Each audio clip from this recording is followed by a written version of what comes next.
se llama, permítame un segundo.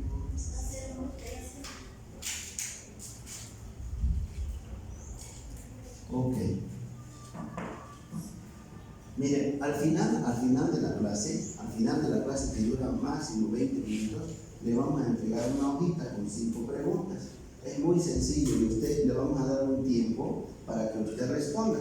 Por eso es importante que usted esté atento durante toda la clase. Ahí están los folders con la hoja y la pastora y los líderes acá le van a entregar los cuadernos que corresponden y al final todos nos vamos a ir de acá habiendo puesto nuestro nombre y habiendo respondido esas 5 preguntas que son muy sencillas. Por eso es importante que todos estemos atentos. ¿Cuánto dicen? Amén.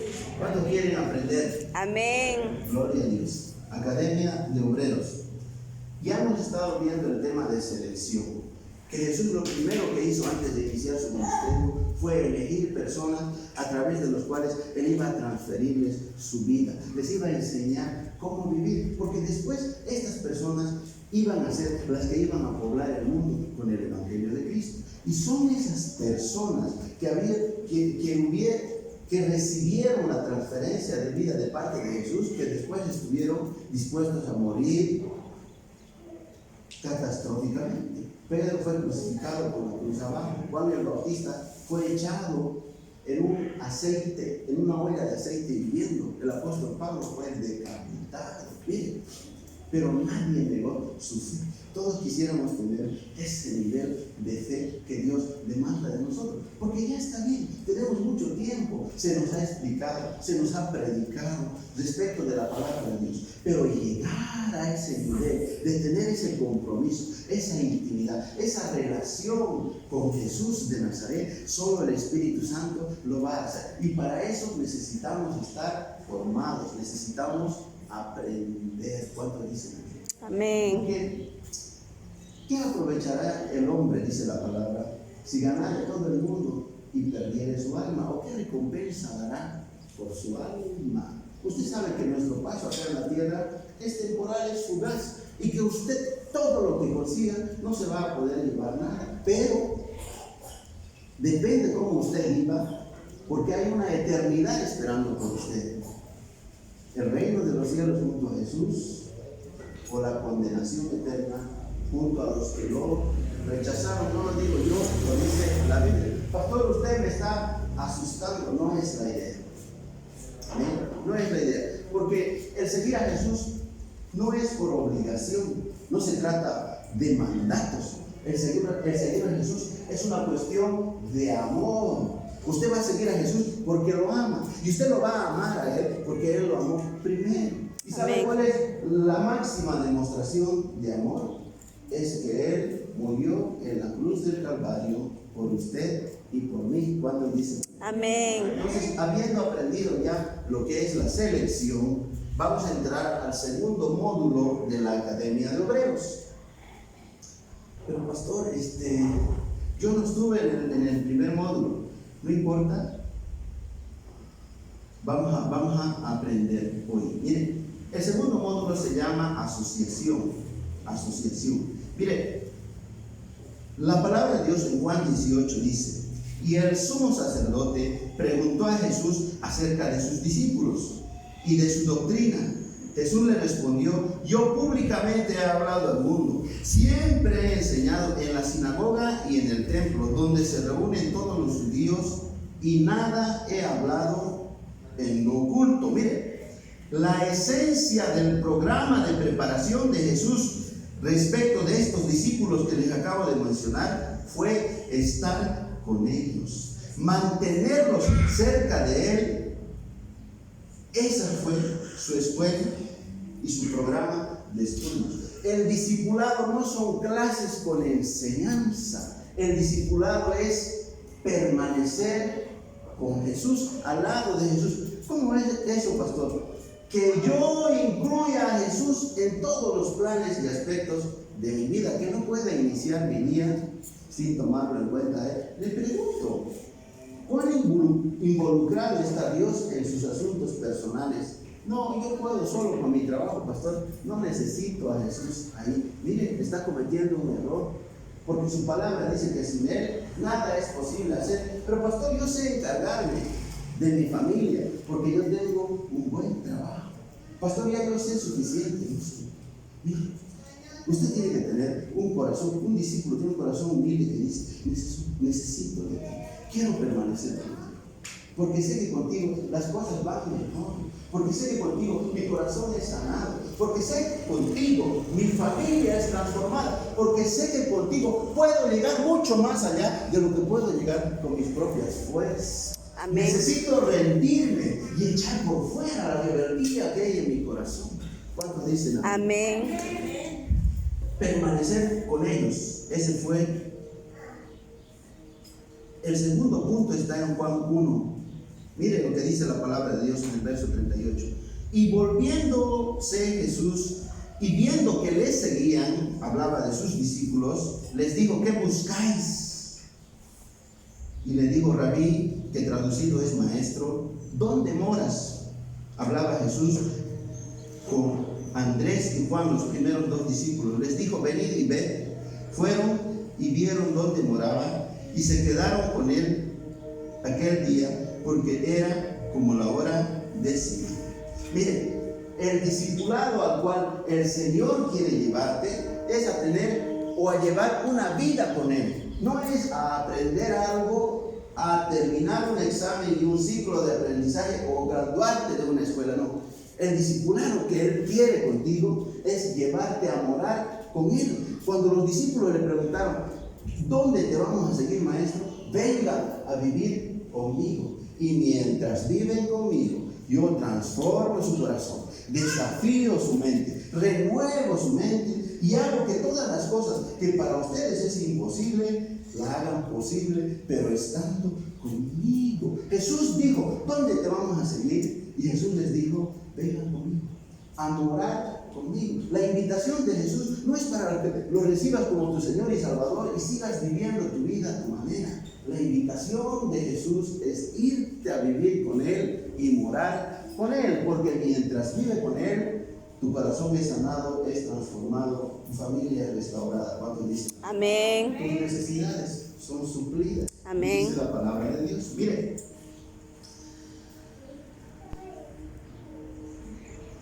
a los discípulos que seguían a Jesús, Jesús les enseñó cómo vivía, pero mientras permanecían con Él. Miren, aquí anoté algo muy interesante.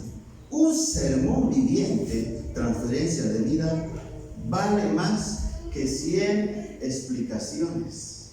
Wow. Un sermón viviente vale más que 100 explicaciones. Jesús le enseñaba a sus discípulos, pero la forma en que más les transmitía era mostrándoles cómo Él vivía. Y después el mandato fue: vivan como yo viví. Transferencia de vida. El discipulado no es transferencia de conocimiento, es transferencia de vida. Es como Jesús te enseña a vivir mientras permaneces con Él. Pastor, ¿cómo es eso de enseñarme a vivir? ¿Usted está contento con la vida que lleva? Sí, pastor, está todo bien. Puede ser mejor. Amén. Dice que lo bueno es enemigo de lo excelente. ¿Cuántos dicen? Amén. Vamos a seguir. Para sus íntimos, miren, para los íntimos de Jesús no había un sermón. Jesús era su sermón a través de su vida. Cuando Jesús lo llamó a sus discípulos, les dijo: sígueme. El discipulado, mire, esto es importante. El discipulado es un llamado a seguir a Jesús, no al discipulador, no al líder, no al pastor. Nuestra tarea como discipuladores es enseñar a las personas a seguir a Jesús. Amén. Los discípulos aprendieron a seguir a Jesús, no a los pastores, ni a los líderes, ni a los discipuladores. ¿Cuántos dicen ahí? Amén. Porque Jesús es perfecto, nosotros no. Miren, ahora, antes de enviar a predicar a la gente, Jesús se encargó de algo. Había un requisito. Jesús escogió a 12 después de 3 años y les dio una tarea, pero había algo que cumplir. Jesús no se aventuró ni experimentó a agarrar a cualquiera y decir: ven y predica. No, se encargó de algo. Lo dice la palabra. Mire, la palabra del Señor dice en el versículo 13, después subió al monte y llamó así a los que él quiso y vinieron a él. Estableció a 12. Miren, ¿para qué estableció a 12? Dice, para que estuvieran con él. Número 1, para que estuvieran con él. Número 2, y para enviarlos a predicar y que tuviesen autoridad para sanar enfermos y para echar fuera demonios. Predicar la palabra, sanar enfermos y echar fuera demonios tiene como requisito estar con Jesús. Pastor, tengo problemas. Vaya donde Jesús, esté con Jesús en oración. Pastor, mi corazón ha sido dañado por alguien que yo no esperaba. Vaya donde Jesús, Él lo va a sanar. ¿Cuántos dicen amén? Amén. Miren, requisito antes de ir a predicar, echar fuera demonios y sanar, es estar con Jesús. Y en el discipulado usted va a aprender a vivir con Jesús. ¿Cuántos dicen Amén?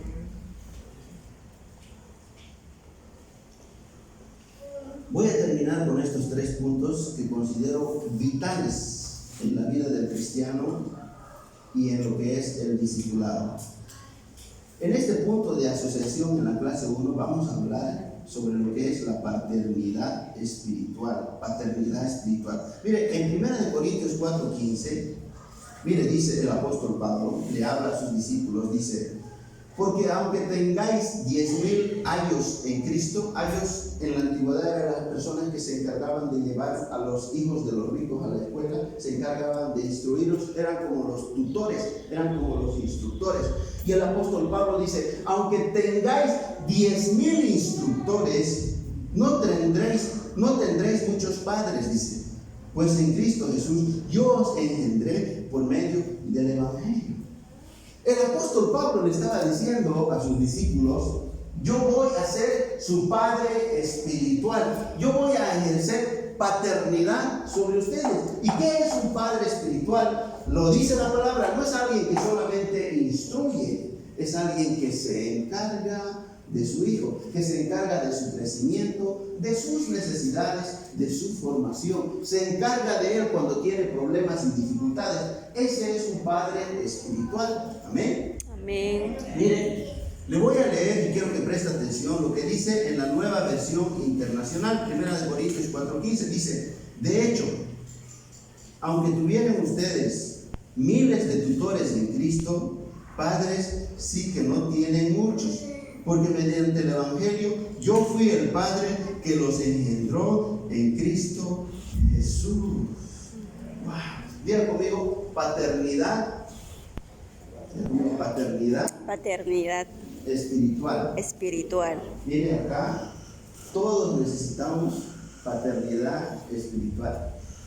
Si no hemos tenido éxito en la vida cristiana es porque nuestro Padre nos ha fallado. Porque estamos haciendo mal las cosas al interior de la iglesia. Esta es una autocrítica para nosotros. Porque creemos que con hablarle a Deidania, predicarle y convencerla de que reciba a Jesucristo como su Señor y Salvador, acabó mi tarea. Eso es como engendrar un hijo y dejar que se críe solo. ¡Qué crueldad! ¡Qué crueldad! Y el Señor no nos mandó eso. El Señor nos mandó a engendrar hijos espirituales, a criarlos, a cuidar de ellos. Pero también un padre llama la atención, pero también un padre corrige. Por eso dice padre, no madre espiritual, porque las mamás conscientes tienen más tranquilidad, tienen más intimidad y les permiten ciertas cosas, pero un padre no. Un padre lo corrige, un padre lo disciplina. Cuando una niña comete un error y le dice algo a su mamá, y su mamá sabe que eso está mal, le dice, ve y habla con tu padre. Por eso nosotros tenemos que ser padres espirituales. Diga conmigo, paternidad espiritual. Entonces, no hay discipulado sin paternidad espiritual. Mire ahora, el discipulado no es solamente enseñanza, aunque se debe compartir un tema cada semana, pero el discipulado va más allá. El discipulado es paternidad. Yo me encargo de cómo está mi discípulo, estoy pendiente de si come o no, de qué le duele, lo llamo. Cuando usted se sienta a la mesa a comer en familia, si falta uno de sus hijos, no le da igual. Peor si usted sabe que su hijo siempre viene, ¿no? Pregunta, le llama, agarra el teléfono. Es lo mismo en la casa de Dios. Cuando usted hace discípulos, se involucra con ellos y le duele o le afecta cuando su discípulo no viene a la iglesia. Ahora vamos a ver que hay 3 estaciones en el discipulado, en el tema de la asociación, y con eso vamos a terminar. Amén. Amén.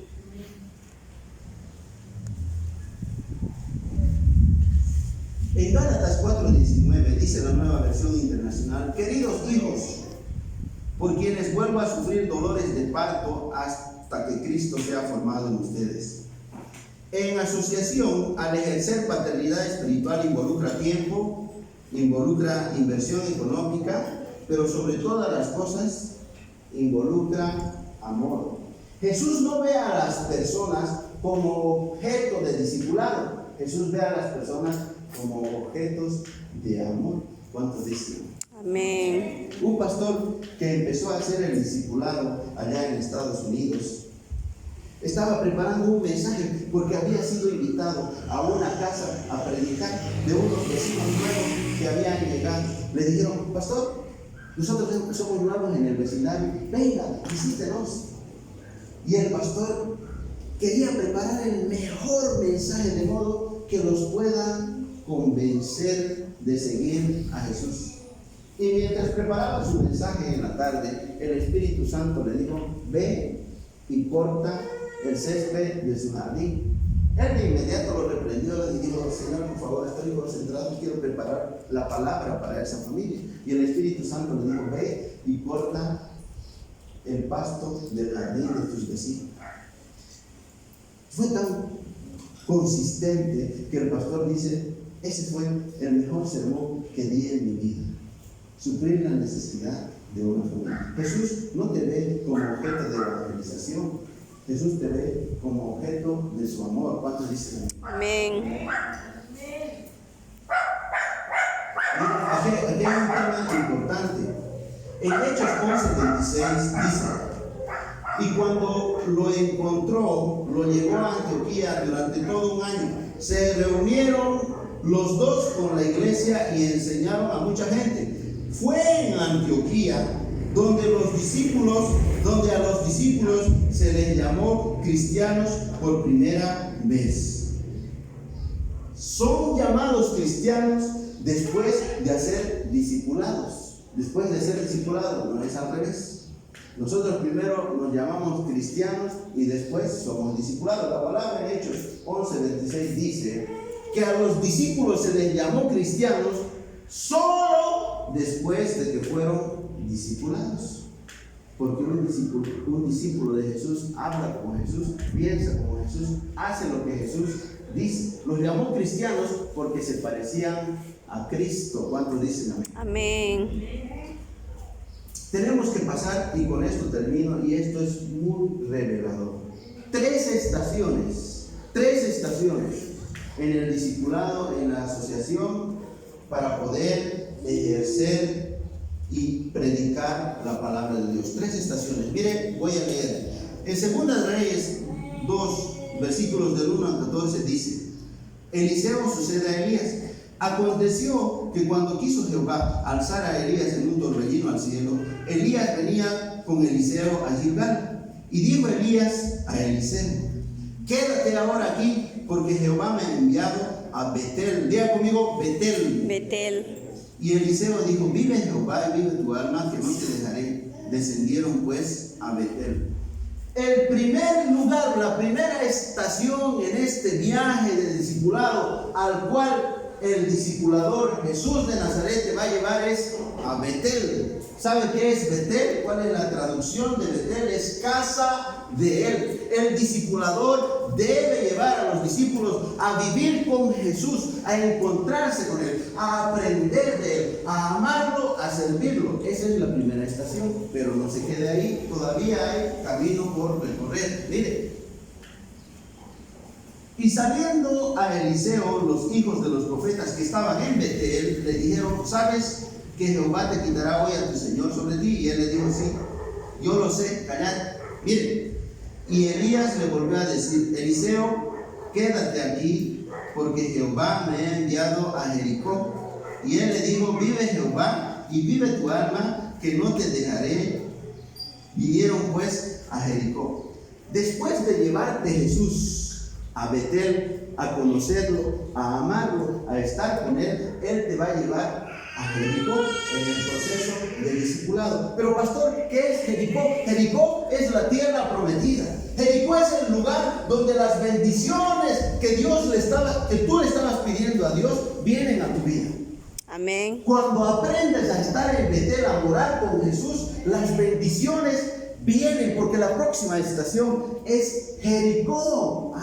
Por eso es que no estás experimentando toda la sobreabundante bendición de Dios, porque quieres ir directo a Jericó sin pasar por Betel. No puedes ir a Jericó sin pasar por Betel, porque en Betel tu corazón es transformado, porque en Betel tu carácter es transformado. Y Dios nos va a bendecir con sobreabundancia a una persona que no tiene el carácter formado, porque lo va a echar a perder todo. Amén. Primero debes ir a Betel, después el Señor te va a llevar a Jericó, la entrada a la tierra prometida. ¿Cuántos dicen amén? Amén. Termino. La última estación. Y se acercaron a Eliseo los hijos de los profetas que estaban en Jericó y le dijeron: ¿sabes que Jehová te quitará hoy a tu Señor de sobre ti? Él respondió: sí lo sé, callad. Final. Y Elías dijo: mire, te ruego que te quedes aquí a Eliseo, porque Jehová me ha enviado al Jordán. Diga conmigo: Jordán. Jordán. Y él le dijo: vive Jehová y vive tu alma, que no te dejaré. Fueron pues ambos. Ahora, ¿qué representa el Jordán en nuestras vidas? No se olvide, Betel, la casa de Dios, la presencia de Dios, donde soy transformado. Jericó, la tierra prometida, donde experimento las bendiciones de parte de Dios. Pero en el Jordán está la manifestación del Padre, del Hijo y del Espíritu Santo sobre tu vida. Fue en el Jordán que Jesús fue bautizado y una voz del cielo descendió y dijo: este es mi Hijo, en quien tengo complacencia, a él oí. Y el Espíritu Santo bajó en forma de paloma. Estaba Jesús, el Padre, y en el Jordán sucede eso. Pero termino con esto. En el Jordán, Naamán, el leproso, fue sanado cuando se sumergió 7 veces. La etapa final de tu carrera de discipulado, amada iglesia, es cuando el Señor quita toda la carne de tu cuerpo para que empieces a vivir en espíritu. ¿Cuánto dicen? Amén. Nos gusta mucho en la iglesia que nos digan: el Señor te va a bendecir, el Señor tiene un llamado para ti. Veo multitudes detrás de ti, pero no nos gusta cuando el pastor nos dice: necesitas ir al Jordán. Necesita que tu carácter sea cambiado. Necesitas que el orgullo salga de tu vida. Necesitas escuchar la voz del Maestro. Y al final sabemos que estas instrucciones de corrección son las que nos salvan y nos llevan a la vida eterna. ¿Cuántos dicen? Amén. Miren, pero hay algo, no todo lo hace el discipulador. Hay algo que tiene que hacer el discípulo. Antes de que Elías derrame la doble porción de su espíritu sobre Eliseo, durante 3 veces Elías le dijo: quédate acá en Betel, no te voy a seguir. Llegaron a Jericó y le dijo: ya tenés las bendiciones de parte de Dios, ¿qué más quieres? Quédate acá. Ya has sido en Betel, has conocido a Dios. En Jericó has obtenido las bendiciones de Dios. Elías le dijo a Eliseo: aquí estás bien, ya, ¿para qué más ir a la iglesia? Ya tuviste lo que necesitabas. Pero Eliseo dijo: no, yo quiero la doble porción de tu espíritu. Espíritu en hebreo es vida. Quiero que me transfieras tu vida, pero 2 veces, no solo una. Mira, entonces lo llevó al Jordán, donde quemó la carne. Y dice que fue arrebatado por una carroza de caballos de fuego. Y entonces Elías derramó el manto sobre Eliseo y él partió el Jordán. ¿Cuántos dicen? Amén. No se olviden de Betel, Jericó y Jordán. Pónganse de pie, amada iglesia, vamos a orar. Pónganse de pie, vamos a orar.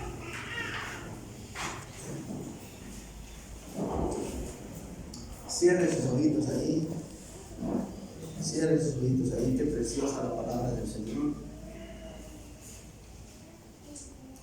El que tiene oídos oiga lo que el Espíritu dice a la iglesia. ¿Ven? Cierre sus ojitos ahí. Qué precioso es estar acá. Qué precioso es estar acá. Qué preciosa es su presencia. Cierre sus ojos ahí, hermano, iglesia, por favor. Entrégale su corazón a Él. Padre bendito, en el nombre de Jesús, gracias por tu respaldo. Gracias porque nos ayudaste a ser obedientes, porque en nuestras fuerzas es imposible. Gracias porque somos obedientes a tu voz. Y lo que tú nos dices nos importa más que lo que sentimos. Padre, gracias porque yo sé que las palabras que tú me has mandado a decir no son todas de motivación, no son todas de elogios, no son todas de promesas. También hay palabras de corrección, hay palabras de llamadas de atención. Y te doy gracias porque me has dado el valor, sin temer las consecuencias, de hacer lo que tu palabra dice. Porque yo sé que el beneficio de que su carne sea golpeada es para ellos. Porque mientras no estén preparados, Dios no los puede bendecir sobreabundantemente. Pero en la medida, Señor, en que ellos van creciendo, van viniendo a tu casa en la primera estación, que es Betel, tú vas cambiando sus vidas, preparándolos para Jericó, la tierra de la bendición. Y yo sé, en el nombre de Jesús, y declaro y profetizo que bendiciones van a venir sobre la vida de mis hermanos, todos presentes hoy, que ellos van a dar testimonio y fe porque estuvieron en Betel a los pies de la mar, porque su corazón fue transformado, porque se atrevieron a decirle las palabras que Jesús tenía preparadas para ellos. Oh Padre bendito, gracias por tu presencia en este lugar. Gracias por todo. Permite, Señor, que con humildad entremos en tu trono de gloria y que alejemos la arrogancia, la soberbia de nuestras vidas, entendiendo que tu palabra dice que Dios, al soberbio y arrogante, tú lo miras de lejos, mas te asocias con los humildes. El Señor quiere tener una sociedad contigo. Él quiere ser tu socio en tu proyecto de vida. Necesitas humildad en tu corazón. Ahora toma tu mano derecha y ponla en tu corazón. Todos pongan su mano derecha en su corazón. Quiero orar por ustedes. Padre bendito, en el nombre de Jesús, yo declaro en el nombre de Jesús que tengo un corazón obediente, que tengo un corazón humilde, que tengo un corazón misericordioso, que tengo un corazón perdonador. Señor, el corazón tú lo vas a convertir en un corazón de carne. Señor, mi corazón es un corazón conforme al corazón de Dios. Decreto y declaro victoria sobre mis finanzas, sobre mis relaciones emocionales, sobre mi familia, sobre mi vida espiritual. Hablo paz, que mi caminar es transformado de hoy en adelante y que mis caminos, porque son agradables delante de ti, van a ser rectificados por medio de tu palabra, porque soy una nueva criatura. Señor, te entrego mi corazón y en el nombre de Jesús te pido que tú hagas conforme a tu voluntad y que cumplas tu propósito. He aquí mi corazón. Bendícelo. Te lo entrego en el nombre de Jesús. Amén.